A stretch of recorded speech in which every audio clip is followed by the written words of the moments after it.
Did The Mandalorian just reveal its secret villain?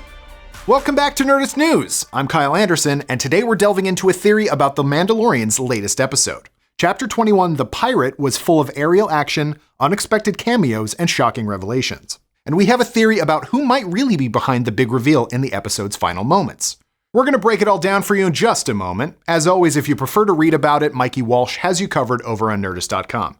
To talk about it in detail, though, we will need to spoil what happens, so if you haven't seen it yet, maybe go grab some lunch and come back later. Excuse me, Colonel. I'm going down to the commissary. Can I get you anything? Okay, let's get into it, shall we? By the episode's end, the hardline children of the Watch are ready to emerge from the cave allegory they called home, to admit that sometimes it's okay to take off your helmet, and most importantly, to reclaim their homeworld. With Bo-Katan tasked with recruiting exiled Mandos from around the galaxy far, far away, it seems like the future is looking brighter than ever for these wandering warriors. It sure would be a shame if someone were to, say, frame them for freeing an Imperial war criminal, right? Well, that's exactly what the final moments of the episode seem to imply. In the epilogue of the episode, the only effective officer in the New Republic, Captain Carson Teva, discovered a derelict Lambda shuttle that was transporting Moff Gideon to stand trial. The ship was empty, save for the remains of the New Republic flight crew, and some conspicuous chunks of Beskar alloy embedded in the wall. You know Beskar, the ultra-rare metal Mandalorian armor is made of. Beskar? Yeah, that Beskar. So who could be behind this deep space smash and grab? There are a few potential suspects. Occam's lightsaber dictates that maybe this Beskar alloy really does mean that a Mandalorian freed Moff Gideon. Are you saying that Moff Gideon was taken by Mandalorians? That voice, by the way, is Luke Skywalker's body double from Season 2, Max Lloyd Jones. Just a fun fact.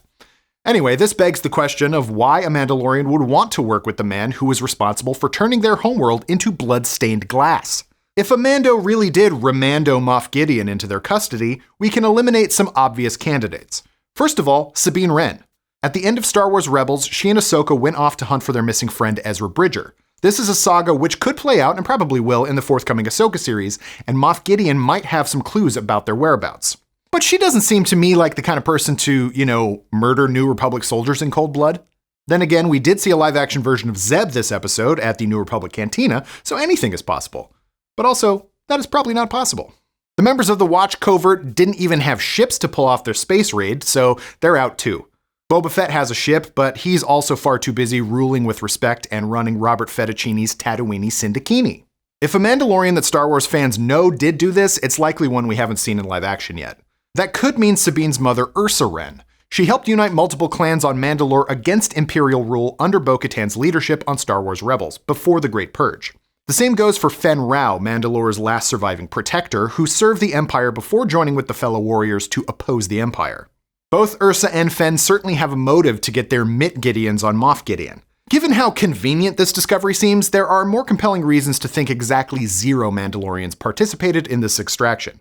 Rather, the smoking gun, the Beskar alloy, is part of a setup designed to pit the New Republic against Mandalorians. Why would such a powerful, durable metal like Beskar steel be left behind in the wall of the ship?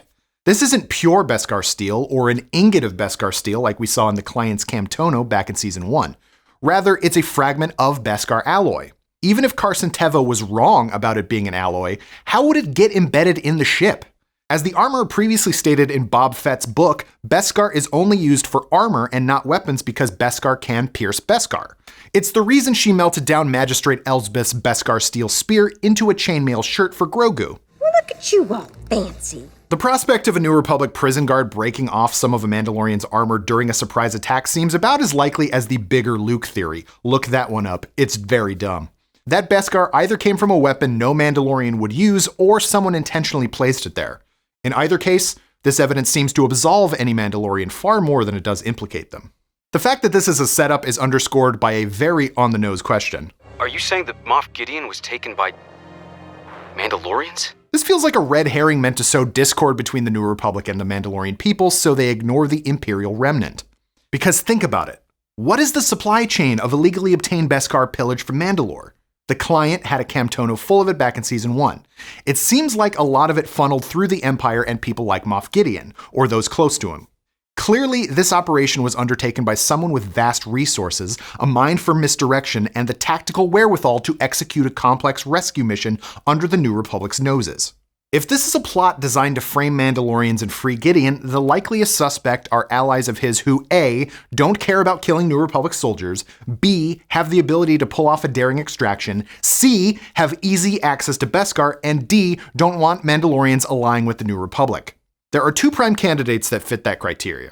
The first is Kane, the allegedly reformed Imperial comms officer who used a trail of biscuits and other sweet treats to lure Dr. Pershing into a frontal lobotomy like the sci-fi version of Hansel and Gretel. Where do you think I got the biscuits? Pershing was a loose end with intimate knowledge of Palpatine's plans to recreate the Prestige by cloning himself, because the only thing worse than a space stadium full of spare Snoke parts would be if the New Republic could access cloning technology too. So she covered Moff Gideon in the Emperor's tracks. What?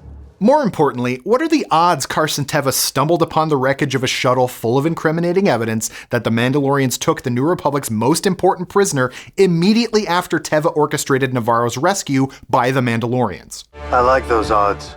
And who also had contacts on Navarro and would have known that's exactly what might happen. Kane, whose convenient lunch order timing let her eavesdrop on Teva's plea to save the pirate-filled planet. Uh-oh. It's not good. Based on episode 3 and this one, Kane is clearly still working for Gideon, or at least toward his goals. Considering what we've seen her get away with right under the New Republic's nose, she's absolutely capable of engineering an incident to put the New Republic at odds with the newly militant Mandalorians. She easily could have had her Imperial allies plant the Beskar alloy during or long after the attack and left clues so that Teva would stumble upon it, thereby shaking his own faith in the Mandalorians too. As for the other possibility, it's one we've discussed before. Grand Admiral Thrawn, ever heard of him? The Blue Baddie is making his live-action debut in the upcoming Ahsoka series, but it seems like he could already be lurking in the shadows of the Mandalorian. It took a lot of Imperial firepower to bomb Bo-Katan's family castle back to the Stone Age, so who was commanding them? Perhaps a military mastermind believed to be lost in the deep reaches of space? When we first saw Ahsoka in The Mandalorian Season 2, she was interrogating Imperial personnel about Thrawn's whereabouts. It implies that he already made it back from the void of deep space Ezra Bridger and the Purrgil took him during the Rebels series finale. Maybe those were Chekhov's space whales that Grogu admired earlier in the season and not just a fun visual.